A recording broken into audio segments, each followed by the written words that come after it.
마음을 울리는 감동 이야기. 제1부 버려진 노인. 길거리에 쓰러져 있던 할아버지를 발견한 건 새벽 5시였다. 김철수는 40년간 운전기사로 일하며 새벽에 차고에 나가는 게 일상이었는데, 그날따라 집 앞 골목에서 누군가 쓰러져 있는 걸 보게 됐다. 어르신, 괜찮으세요? 다가가 보니 70대로 보이는 할아버지였다. 옷은 너덜너덜하고 온몸에서 냄새가 났다. 하지만 김철수는 주저하지 않고 할아버지를 부축했다. 어디 아프신가요? 할아버지는 힘없이 눈을 뜨며 중얼거렸다.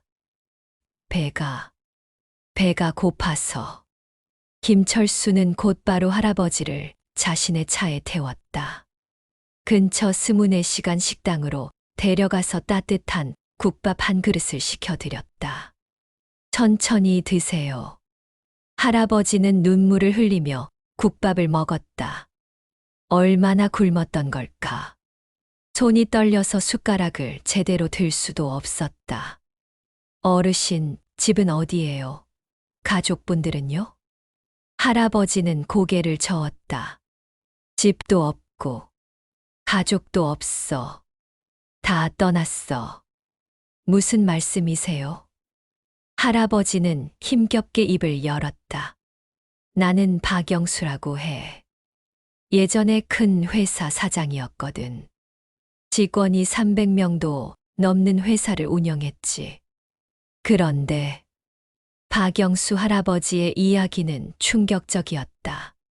30년 전 작은 부품 공장으로 시작해서 대기업 납품업체로 성장한 회사를 운영했다고 했다. 자식들에게 최고의 교육을 시켜주고 큰 집에서 부족함 없이 살았다고 했다. 그런데 IMF 때 회사가 무너졌어. 보증을 잘못 써서 빚더미에 앉게 됐지. 집도 팔고 모든 재산을 다 날렸어. 그때부터 자식들이 하나둘씩 연락을 끊더라고. 김철수는 할아버지의 이야기를 들으며 가슴이 아팠다. 큰아들은 미국에 있고 둘째는 서울에서 의사를 해. 막내딸은 검사가 됐지. 모두 내가 키워준 자식들인데. 아버지가 거지가 되니까 창피하다고 연락도 안 해. 할아버지는 숟가락을 놓고 한숨을 쉬었다. 20년째 혼자 살고 있어. 폐지 주워서 연명하다가 이제는 그것도 힘들어서.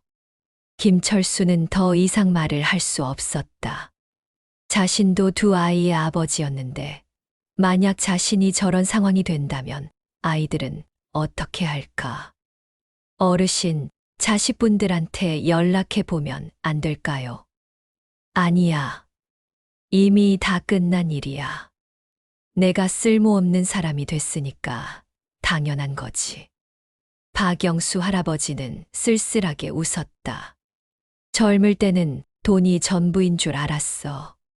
자식들한테도 공부 잘해서 돈 많이 벌라고 했지. 착한 사람이 되라는 말은 안 했어. 그 결과가 이거야. 김철수는 그날 밤 잠을 이룰 수 없었다. 할아버지를 임시로 모텔에 재워드리고 왔지만 마음이 무거웠다. 아내에게 상황을 설명했다. 여보, 우리가 도와드리면 안 될까요? 아내 순례는 남편의 말에 고개를 끄덕였다. 당연히 도와드려야죠. 우리 집에 빈 방도 있고. 하지만 쉬운 일은 아니었다. 두 부부는 택시기사와 마트 계산원으로 일하며 겨우 생계를 꾸려가고 있었다. 고등학생 아들과 중학생 딸도 있었다. 아빠, 진짜 할아버지를 우리 집에 모실 거예요? 아들 민수가 걱정스럽게 물었다. 그럼. 길에서 굶어 죽게 둘 수는 없잖아. 하지만 우리도 형편이 넉넉하지 않은데. 김철수는 아들을 바라보며 단호하게 말했다. 돈이 있고 없고가 중요한 게 아니야. 사람답게 사는 게 중요한 거지. 너희들도 나중에 어른이 되면 알게 될 거야. 그렇게 박영수 할아버지는 김철순의 집으로 오게 됐다. 제2부 새로운 가족. 박영수 할아버지가 김철순의 집에 온 지 일주일이 지났다. 처음에는 어색했지만 점차 가족들과 가까워지고 있었다. 할아버지는 새벽마다 일어나서 집안일을 거들었다. 마당 청소, 화분물 주기, 작은 텃밭 관리까지 할 수 있는 모든 일을 했다. 할아버지, 너무 무리하지 마세요. 순례가 걱정스럽게 말했지만 할아버지는 고개를 저었다. 아니야. 내가 할 수 있는 일은 해야지. 그냥 얻어먹기만 할 수는 없어. 할아버지는 특히 아이들과 가까워졌다. 민수와 영희는 처음에는 낯설어했지만 할아버지의 따뜻한 마음을 느끼며 점점 마음을 열었다. 할아버지, 수학 문제 좀 봐주세요. 영희가 숙제를 들고 오면 할아버지는 안경을 끼고 차근차근 설명해 줬다. 예전에 회사를 경영할 때 쌓은 경험과 지식이 아이들에게 도움이 됐다. 영희야, 이 문제는 이렇게 풀면 돼. 공식을 암기하는 것보다 원리를 이해하는 게 중요해. 와, 할아버지가 설명해 주시니까 훨씬 쉬워요. 영희의 성적이 눈에 띄게 오르기 시작했다. 민수도 마찬가지였다. 할아버지는 공부뿐만 아니라 인생에 대한 조언도 해줬다. 민수야, 공부도 중요하지만 사람됨이 더 중요해. 할아버지는 그걸 너무 늦게 깨달았거든. 무슨 말씀이세요? 민수가 고개를 갸웃거리자 할아버지는 깊은 한숨을 쉬었다. 할아버지도 예전에는 너희 아버지처럼 열심히 일했어. 그런데 돈만 쫓다가 정작 소중한 걸 잃어버렸지. 가족의 마음을 잃어버린 거야. 할아버지는 자신의 과거 이야기를 들려줬다. 사업이 잘 될 때는 자식들이 뭘 좋아하는지, 무슨 고민이 있는지 관심이 없었다고 했다. 그저 용돈만 주면 된다고 생각했다고 했다. 큰아들이 미국 유학을 가겠다고 했을 때도 돈은 보내줬지만 진짜 마음을 나눈 적이 없었어. 둘째가 의대에 들어갔을 때도 마찬가지였고 할아버지의 목소리에는 후회가 가득했다. 자식들한테 사랑한다는 말 한 번 제대로 한 적이 없어. 안아준 적도 없고 그냥 돈으로만 표현했지. 민수는 할아버지의 이야기를 들으며 자신의 아버지를 떠올렸다. 아버지는 가난했지만 항상 자신과 영희를 끌어안아 주셨다. 힘들어도 웃음을 잃지 않으셨다. 할아버지, 지금이라도 자식분들한테 연락해 보시면 안 되나요? 할아버지는 고개를 저었다. 벌써 20년이나 지났어. 이제는 내가 누군지도 기억 못할 거야. 그런데 그날 저녁 뜻밖의 일이 일어났다. 영희가 학교에서 돌아와서 이상한 이야기를 했다. 할아버지, 오늘 학교에서 건강검진을 받았는데 의사 선생님이 할아버지 이름을 듣고 깜짝 놀라더라고요. 무슨 소리야? 박영수라는 이름을 말했더니 혹시 예전에 대한부품 회사를 운영하셨던 분이냐고 물어보시더라고요. 할아버지의 얼굴이 순간 굳어졌다. 그 의사가 누구라고 했니? 박준호 선생님이요. 40대 정도 되신 것 같았어요. 할아버지는 그 자리에서 쓰러질 뻔했다. 박준호는 자신의 둘째 아들 이름이었다. 영희야, 그 선생님이 뭐라고 하셨니?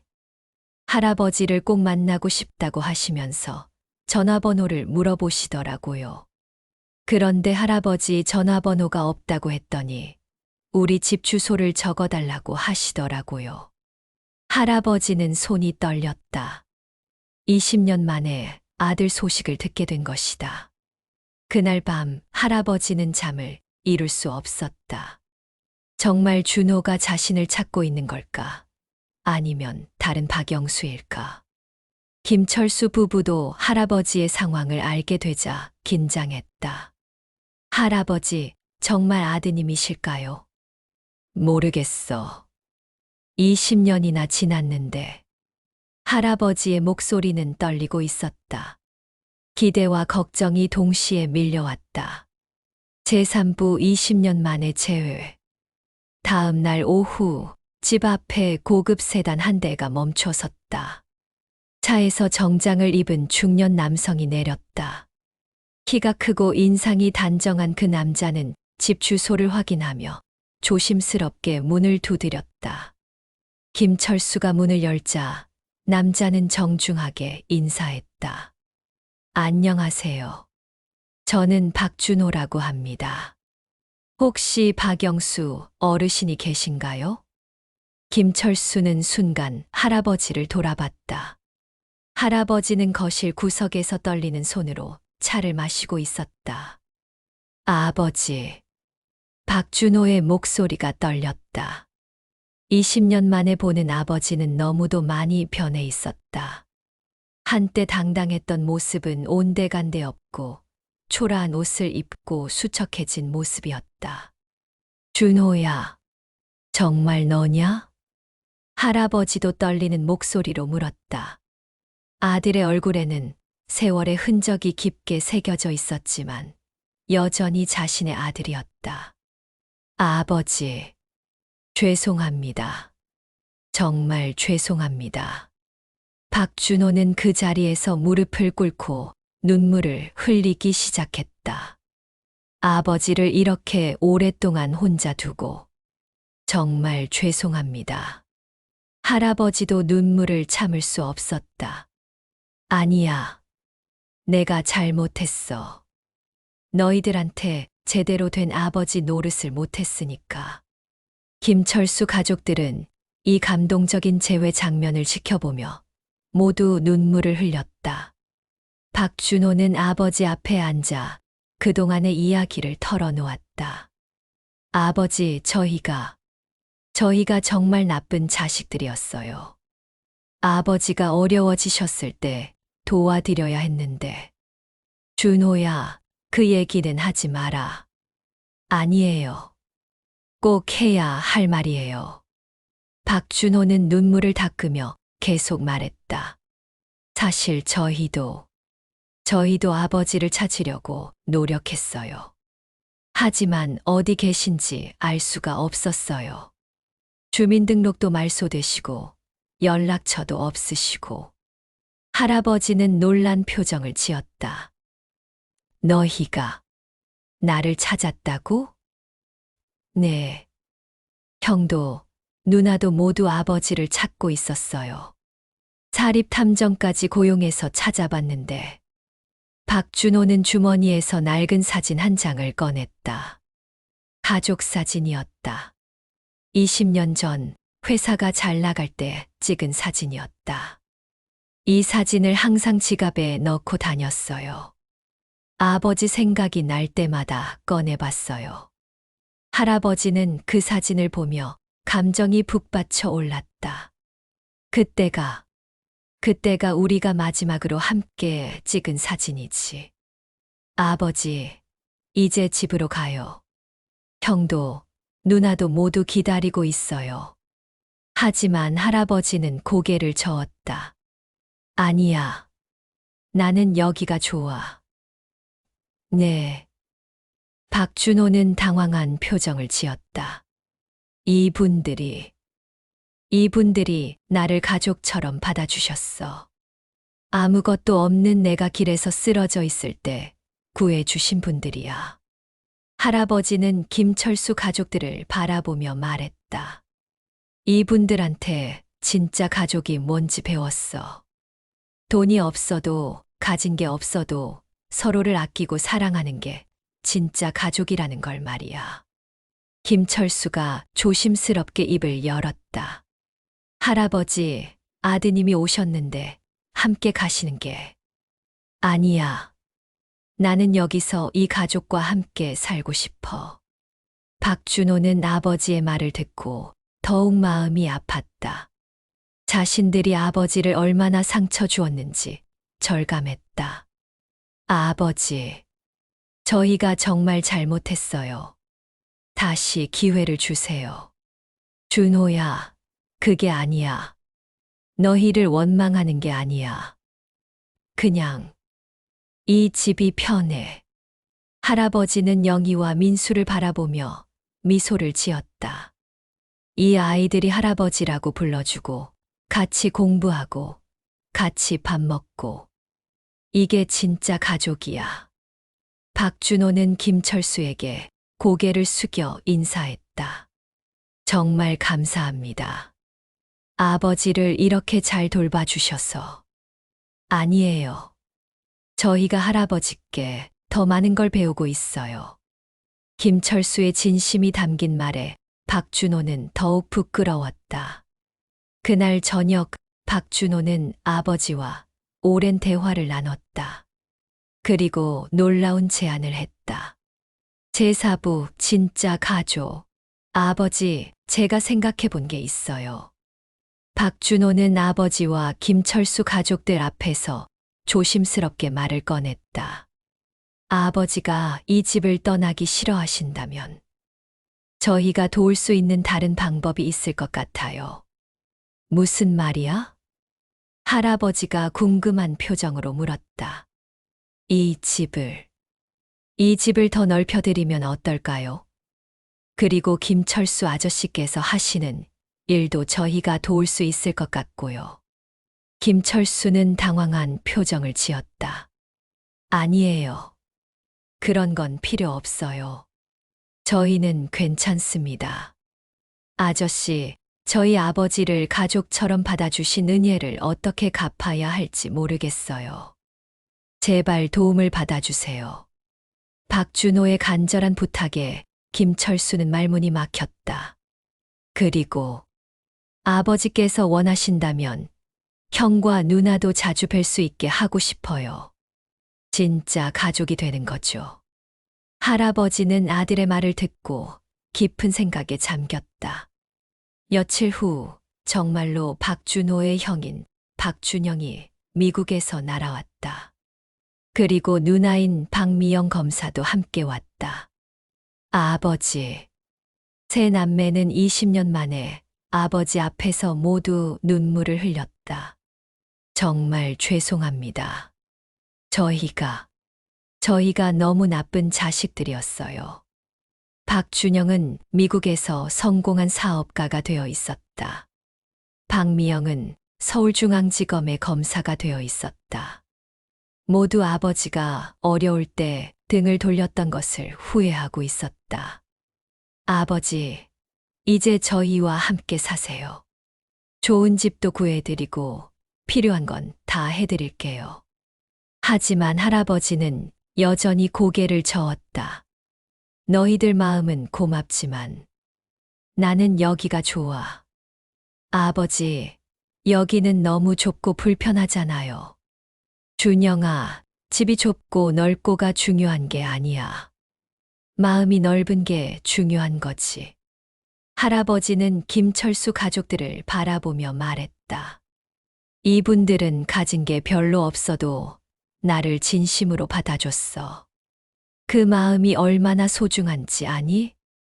세 남매는 아버지의 말을 듣고 부끄러웠다.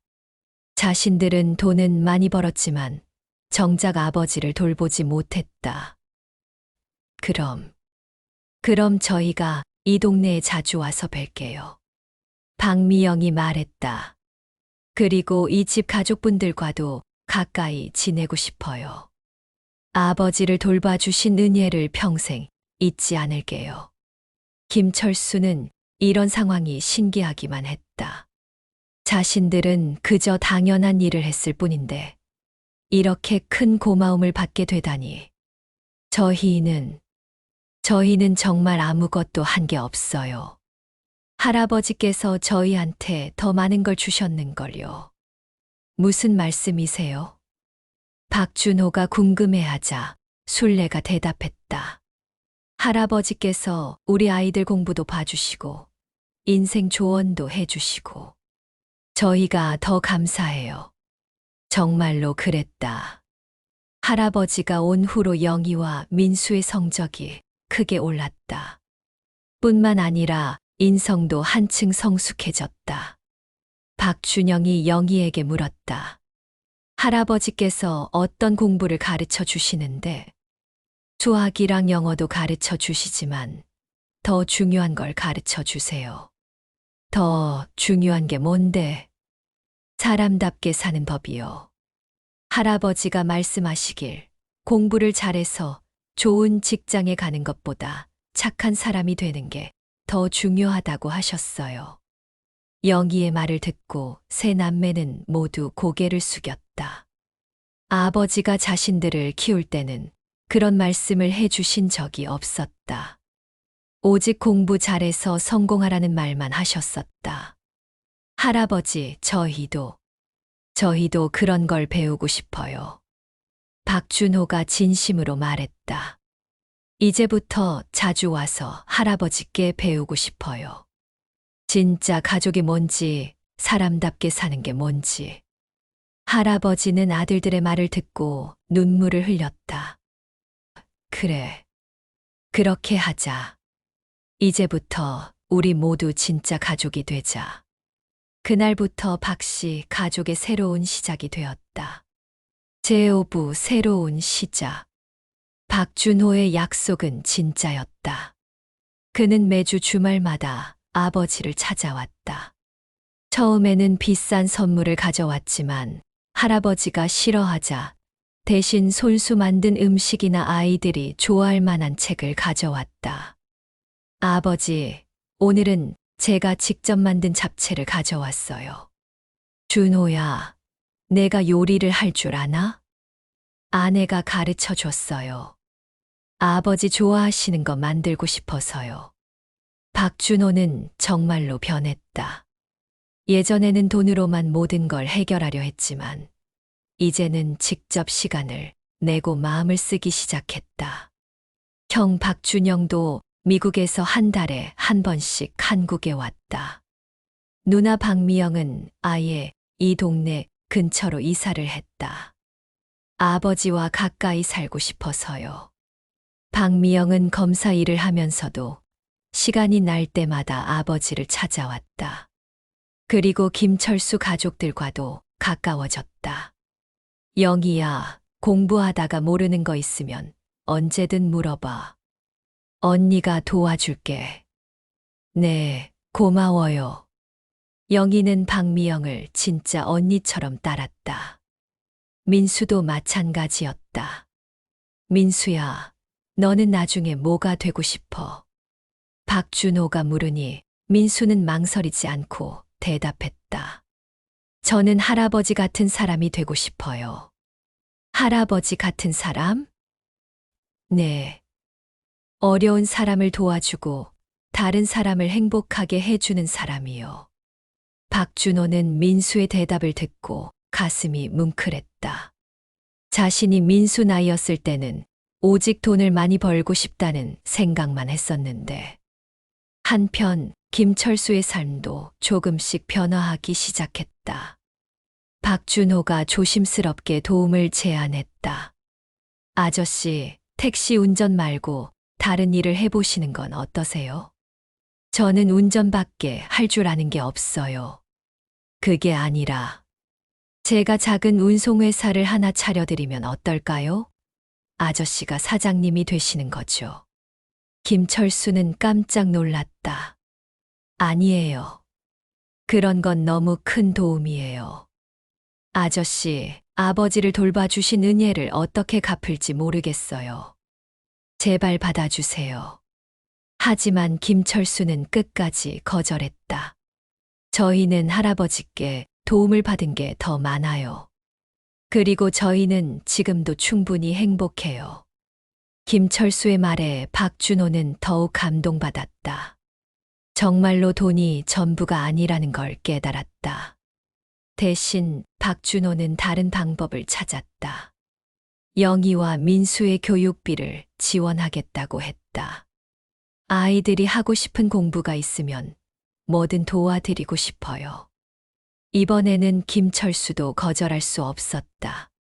아이들의 미래를 위한 일이었으니까. 그럼 정말 감사하게 받겠습니다. 대신 저희도 할 수 있는 일이 있으면 말씀해 주세요. 내가 아버지를 돌봐주시는 것만으로도 충분해요. 이렇게 두 가족은 진짜 가족이 되어갔다. 몇 달 후 할아버지에게 놀라운 일이 일어났다. 예전에 함께 일했던 동료가 찾아온 것이다. 영수야, 정말 너구나. 찾아온 사람은 이병철이라는 할아버지와 같은 나이의 노인이었다. 병철이, 어떻게 나를 찾았어? 우연히 준호를 만났거든.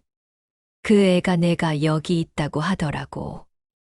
이병철은 할아버지의 오랜 친구였다. 함께 사업을 했던 동반자이기도 했다. 영수야, 미안하다. 내가 어려울 때 도와주지 못해서. 무슨 소리야. 그때는 다들 어려웠잖아. 그래도 친구로서 마음이 아팠어. 이병철이 가져온 소식은 충격적이었다. 영수야, 혹시 알고 있니? 내가 만든 부품 특허가 지금 엄청난 가치를 가지게 됐다는 거. 무슨 말이야? 30년 전에 내가 개발한 그 특허 말이야. 지금 전기차 부품으로 활용되면서 대박이 났어. 특허료만 수십억 원이 들어올 거야. 할아버지는 믿을 수 없다는 표정을 지었다. 병철아, 농담하지 마. 정말이야. 내가 변호사를 통해 확인해 봤어. 내 이름으로 된 특허가 아직 살아있더라고. 제육부 진짜 부자. 이병철이 가져온 소식은 정말이었다. 박영수 할아버지가 30년 전에 개발한 자동차 부품 특허가 전기차 시대가 되면서 엄청난 가치를 가지게 된 것이다. 변호사가 찾아와서 설명했다. 어르신께서 개발하신 이 특허가 현재 전기차 배터리 냉각 시스템의 핵심 부품입니다. 전 세계 자동차 회사들이 이 기술을 사용하고 있어요. 그럼 정말 돈이 들어온다는 거예요. 김철수가 대신 물었다. 네, 지금까지 밀린 특허료만 50억 원이고 앞으로도 매년 수십억 원씩 들어올 예정입니다. 그 말을 듣고 모든 사람들이 깜짝 놀랐다.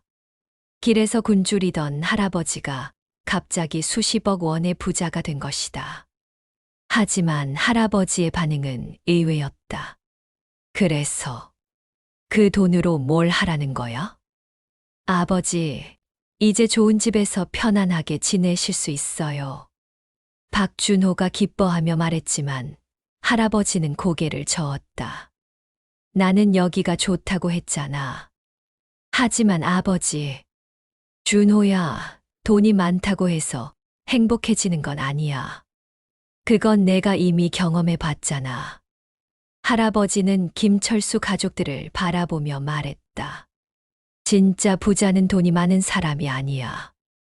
사랑하는 사람들과 함께 있는 사람이 진짜 부자지. 그러면서 할아버지는 놀라운 결정을 발표했다. 이 돈을 어려운 사람들을 돕는 데 쓰려고 해.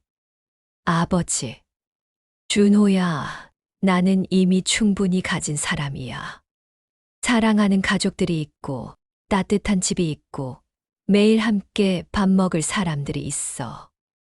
이보다 더 큰 부자가 어디 있겠니? 할아버지의 말에 모든 사람들이 감동받았다. 그럼 어떻게 돕고 싶으세요? 변호사가 물었다. 우선 김철수 가족 같은 어려운 사람들을 도우고 싶어. 그리고 나처럼 가족에게 버림받은 노인분들도 돕고 싶고. 할아버지는 구체적인 계획을 말했다. 재단을 하나 만들어서 어려운 가정의 아이들 교육비를 지원하고 혼자 사는 노인분들을 돌보는 일을 하고 싶어. 박준호는 아버지의 결정을 듣고 더욱 존경하게 됐다. 아버지, 저도 도와드릴게요. 제가 가진 돈도 모두 기부하겠어요. 준호야, 아버지께서 가르쳐 주신 대로 살고 싶어요. 진짜 부자가 되고 싶어요. 형 박준영도 미국에서 전화를 걸어왔다. 아버지, 저도 참여하고 싶어요. 미국에서도 도움이 필요한 사람들이 많거든요. 누나 박미영도 마찬가지였다. 검사 일을 그만두고 재단 일을 전담하고 싶어요. 이렇게 해서 따뜻한 가족 재단이 만들어졌다. 김철수는 이 모든 상황이 꿈만 같았다. 할아버지 정말 괜찮으세요? 그 많은 돈을. 철수야, 돈은 쓰는데 의미가 있는 거야. 혼자 가지고 있으면 종이 쪼가리와 다를 게 없어. 할아버지는 미소를 지으며 계속 말했다. 내가 진짜 부자가 된 거는 돈 때문이 아니야. 너희들 같은 가족을 만났기 때문이지. 재단이 설립된 후 정말로 많은 사람들이 도움을 받게 됐다. 어려운 가정의 아이들이 공부할 수 있게 됐고, 혼자 사는 노인분들이 따뜻한 보살핌을 받게 됐다. 할아버지는 여전히 김철순의 집에서 살았다. 큰 집으로 이사하자는 제안을 계속 거절했다. 여기가 내 집이야. 진짜 가족들이 있는 곳이 내 집이지. 제7부 실현과 극복. 따뜻한 가족 재단이 설립되고 1년이 지났다. 재단은 전국적으로 유명해졌고 많은 사람들의 도움을 받게 됐다. 할아버지의 이야기가 언론에 소개되면서 더욱 많은 사람들이 감동받았다. 하지만 모든 일이 순조롭지만은 않았다. 어느 날 할아버지가 갑자기 쓰러졌다.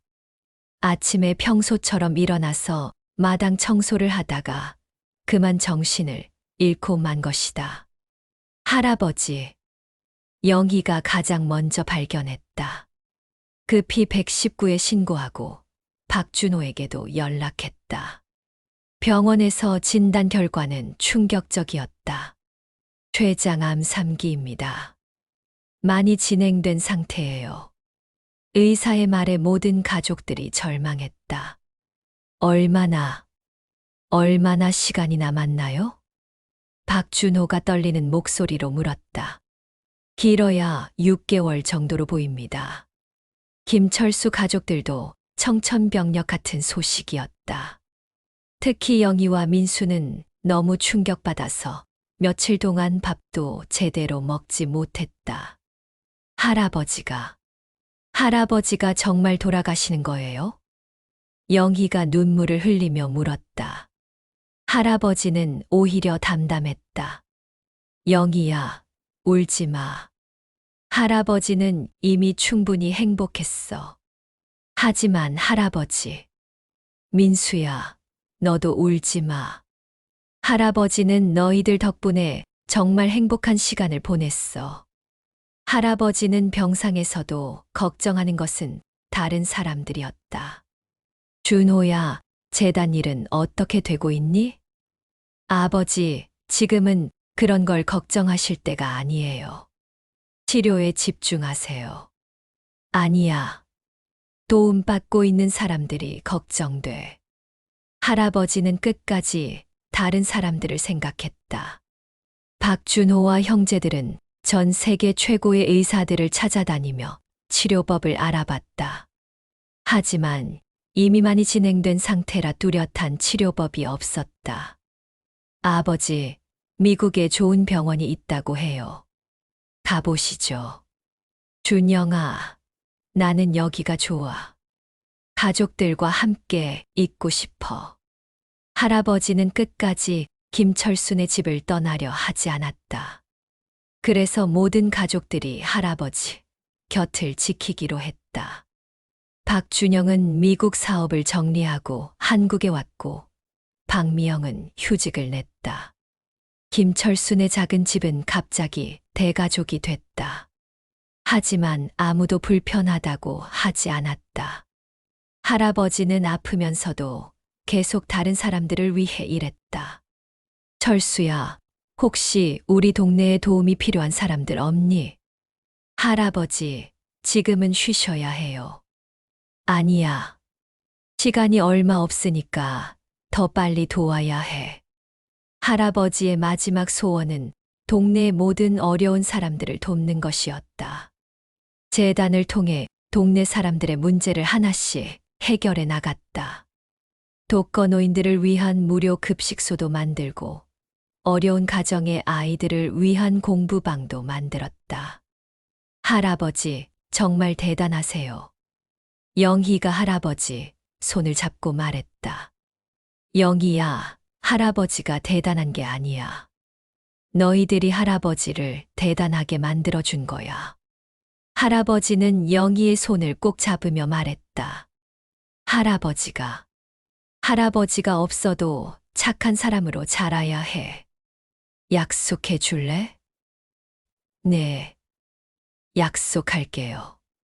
민수도 할아버지 곁에 앉았다. 할아버지, 저도 나중에 할아버지처럼 다른 사람들을 돕는 사람이 될게요.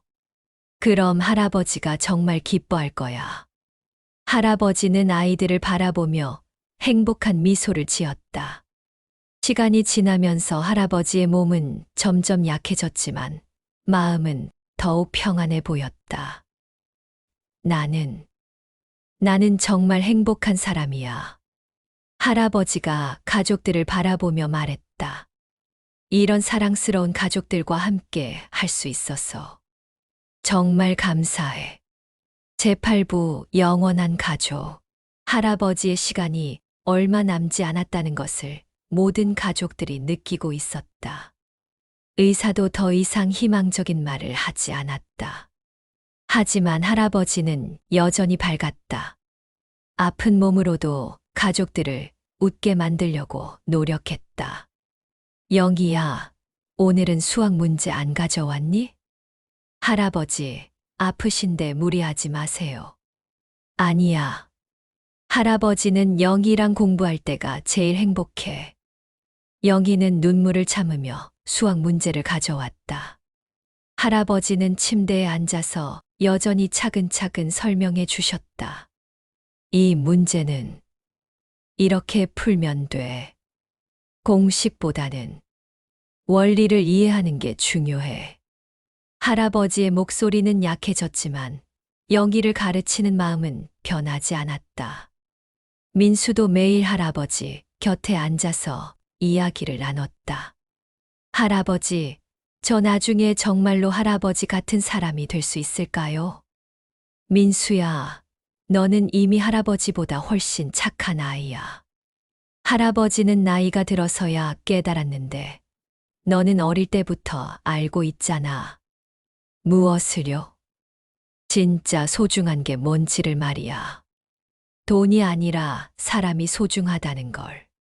박준호 형제들도 매일 아버지 곁을 지켰다. 회사 일도 다른 모든 일도 뒤로 미뤘다. 아버지, 저희 때문에 걱정하지 마세요. 재단 일도 잘 되고 있고 모든 게 순조로워요. 준호야, 고맙다. 너희들이 이렇게 변해줘서 정말 고맙다. 할아버지는 아들들의 손을 잡으며 말했다. 할아버지가 정말 자랑스러운 아들들을 두었구나. 김철수와 순례도 할아버지를 친아버지처럼 돌봤다. 할아버지, 뭐 드시고 싶은 거 있으세요? 순례야, 내가 끓여주는 미역국이 제일 맛있어. 그럼 매일 끓여드릴게요. 할아버지는 김철수에게도 마지막 부탁을 했다. 철수야, 나 없어도 아이들 잘 키워라. 할아버지, 그런 말씀 하지 마세요. 아니야. 꼭 해야 할 말이야. 영희와 민수는 정말 좋은 아이들이야. 이 아이들이 계속 착하게 자랄 수 있도록 도와줘. 김철수는 울면서 대답했다. 네, 약속드릴게요. 어느 겨울날 저녁 할아버지가 모든 가족들을 불러 모았다. 다들 모여라. 온 가족이 할아버지 침대 주위에 모였다. 할아버지는 한 사람씩 바라보며 말씀하셨다. 준호야, 너는 정말 좋은 아들이 됐다. 할아버지가 자랑스럽다. 아버지, 준영아, 너도 마찬가지야.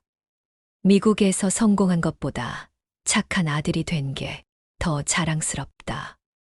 아버지, 저희가 더 감사해요. 미영아, 너는 할아버지의 자랑스러운 딸이야.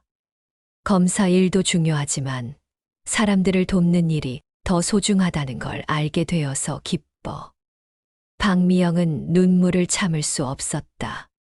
아버지, 사랑해요. 할아버지는 김철수 가족들도 바라보며 말했다. 철수야, 술래야. 너희들은 할아버지에게 진짜 가족이 뭔지 가르쳐 줬어. 평생 잊지 못할 거야. 할아버지, 영희야, 민수야. 너희들은 할아버지의 희망이야. 계속 착하게 자라서 다른 사람들을 도와주는 사람이 되거라. 두 아이는 울면서 대답했다. 네, 할아버지. 할아버지는 마지막으로 말했다. 나는 정말 행복했어. 이런 가족들과 함께 할 수 있어서 정말 감사했어. 그날 밤 할아버지는 조용히 눈을 감으셨다. 가족들이 모두 지켜보는 가운데 평안한 모습으로 제구부 할아버지의 유산, 할아버지의 장례식에는 정말 많은 사람들이 왔다. 재단을 통해 도움을 받은 사람들, 동네 사람들, 그리고 할아버지의 이야기를 들은 많은 사람들이 찾아왔다. 할아버지는 우리에게 진짜 가족이 뭔지 보여주셨습니다. 박준호가 추도사를 했다. 돈이나 명예가 아니라 서로를 사랑하고 돌보는 것이 진짜 부자라는 걸 가르쳐 주셨습니다. 김철수도 할아버지에 대한 추억을 이야기했다. 할아버지는 저희 집에 오신 지 2년밖에 안 됐지만 저희에게는 평생의 아버지였습니다. 할아버지께서 보여주신 사랑을 절대 잊지 않겠습니다. 영희와 민수는 너무 슬퍼서 말을 할 수 없었다. 하지만 마음속으로 할아버지와의 약속을 다시 한번 다짐했다. 장례식이 끝난 후 변호사가 할아버지의 유언장을 공개했다. 박영수 어르신께서 남기신 유언입니다. 유언장의 내용은 모든 사람들을 놀라게 했다. 나의 모든 재산은 김철수 가족과 내 자식들이 함께 관리하는 따뜻한 가족 재단에 기부합니다. 단, 김철수 가족의 생활비와 아이들 교육비는 재단에서 평생 지원해 주기 바랍니다. 김철수는 당황했다. 이럴 수는 없어요. 저희는.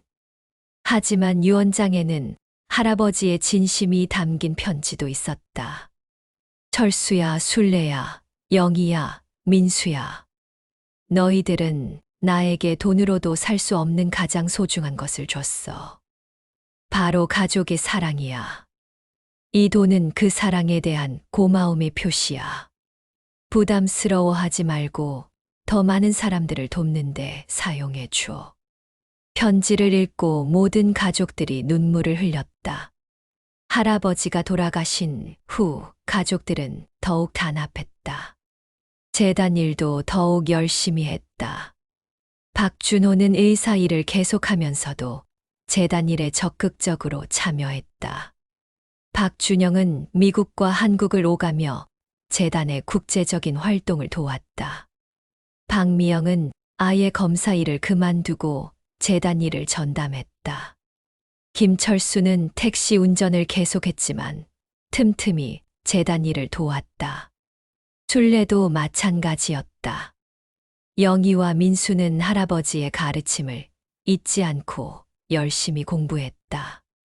그리고 다른 친구들에게도 할아버지의 이야기를 들려줬다. 우리 할아버지는 진짜 멋진 분이셨어. 돈이 많아도 자랑하지 않으시고 항상 다른 사람들을 도우셨거든.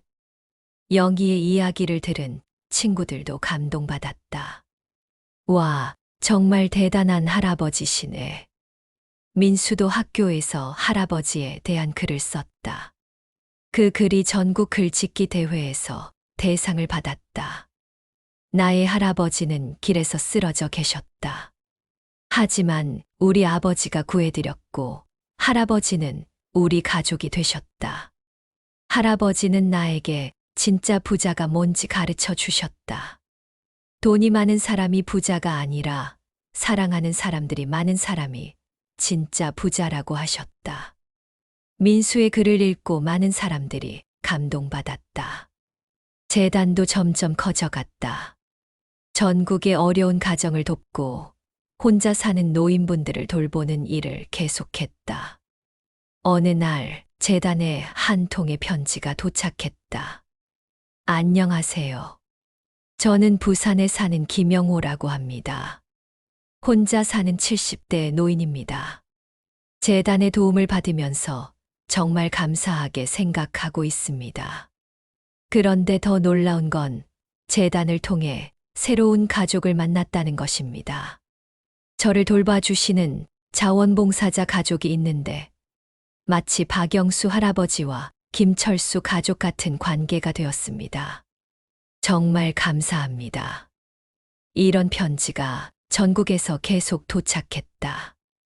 할아버지의 이야기가 많은 사람들에게 영감을 주고 있었다. 제10부 계속되는 살아. 할아버지가 돌아가신 지 5년이 지났다. 영희는 고등학생이 되었고 민수는 중학생이 되었다. 두 아이 모두 할아버지의 가르침을 잊지 않고 착하게 자라고 있었다. 영희는 의사가 되고 싶다고 했다.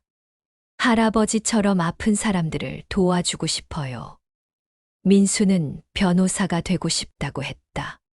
어려운 사람들을 도와주는 변호사가 되고 싶어요. 김철수와 순례는 두 아이의 꿈을 응원했다. 할아버지가 살아계시면 얼마나 기뻐하실까. 따뜻한 가족 재단은 이제 전국적으로 유명한 단체가 되었다. 수천 명의 어려운 사람들을 도왔고 수백 개의 새로운 가족이 만들어졌다. 박준호는 재단 이사장이 되어서 의사 일과 함께 재단 일을 하고 있었다. 그리고 결혼도 했다. 아버지가 보시면 정말 기뻐하실 거예요. 박준호의 아내도 재단 일을 도왔다. 그리고 아이가 생겼을 때 이름을 영수라고 지었다. 할아버지 이름을 이어받아요. 박준영도 미국에서 비슷한 재단을 만들었다. 따뜻한 가족 재단 미국 지부였다. 아버지의 뜻을 전 세계에 알리고 싶어요. 박미영은 재단에서 만난 변호사와 결혼했다. 역시 어려운 사람들을 돕는 일을 하는 사람이었다. 할아버지가 저희를 이어주신 것 같아요. 어느 날 재단에 특별한 손님이 찾아왔다. 한 노인이 어린 손자를 데리고 온 것이다. 안녕하세요. 저는 정관수라고 합니다. 박영수 어르신의 이야기를 듣고 찾아왔습니다.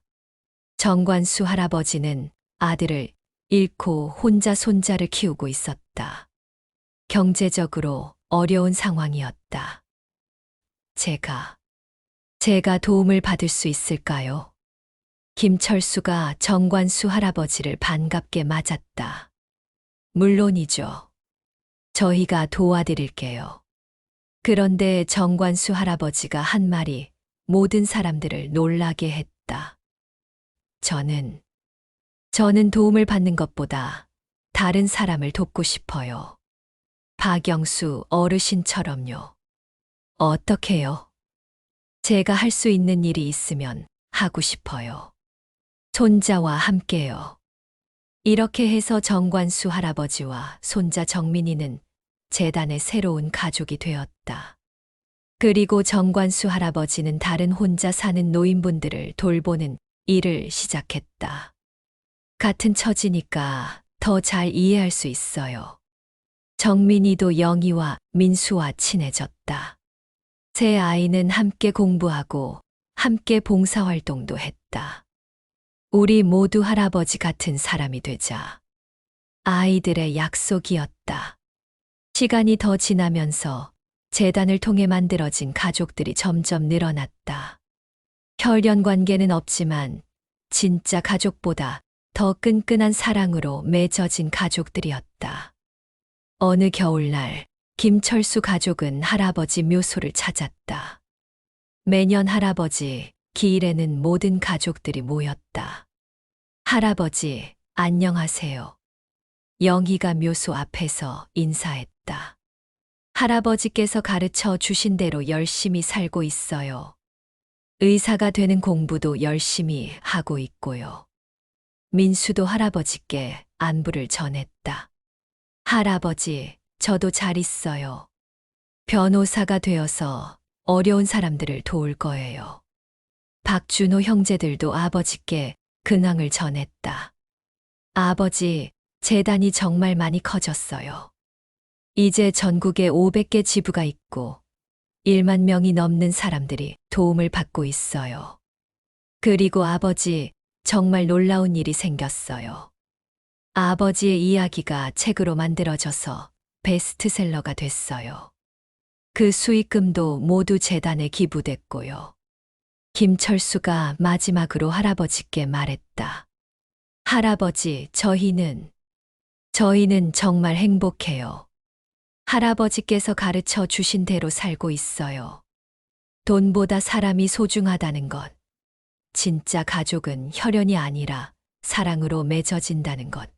그런 걸 매일 느끼면서 살고 있어요. 그때 따뜻한 겨울 바람이 불어왔다. 마치 할아버지가 대답하시는 것 같았다. 할아버지도 행복하시죠? 영희가 하늘을 바라보며 물었다. 하늘에서는 눈이 내리기 시작했다. 하얀 눈꽃들이 묘소를 덮으며 내려왔다. 모든 가족들이 손을 잡고 서 있었다. 혈연으로 맺어진 가족도 있고 사랑으로 맺어진 가족도 있었다. 하지만 모두 똑같이 소중한 가족이었다. 할아버지, 사랑해요. 모든 가족들이 함께 말했다. 그리고 그들은 할아버지의 사랑이 계속 이어져 나가고 있다는 것을 알고 있었다. 재단을 통해, 아이들을 통해, 그리고 그들이 도운 모든 사람들을 통해서. 진짜 부자는 돈이 많은 사람이 아니라 사랑하는 사람들이 많은 사람이라고 했던 할아버지의 말씀처럼 그들은 세상에서 가장 부유한 사람들이었다. 그리고 그 부는 계속해서 다른 사람들에게 나누어져 더 많은 행복을 만들어 내고 있었다. 할아버지의 사랑은 끝나지 않았다. 영원히 계속될 것이었다. 이 이야기는 우리에게 진짜 소중한 것이 무엇인지를 생각하게 해줍니다. 돈이나 명예보다 더 중요한 것은 사랑하는 사람들과 함께하는 것, 그리고 다른 사람들을 도우며 사는 것이 아닐까요? 박영수 할아버지와 김철수 가족의 이야기는 우리 모두가 진짜 가족이 될 수 있다는 희망을 보여줍니다. 혈연이 아니어도 가진 것이 없어도 서로를 사랑하고 돌본다면 우리는 모두 가족이 될 수 있습니다. 오늘도 우리 주변에는 도움이 필요한 사람들이 있습니다. 작은 관심과 사랑으로 그들에게 따뜻함을 전해주는 것. 그것이 바로 진짜 부자가 되는 길이 아닐까요?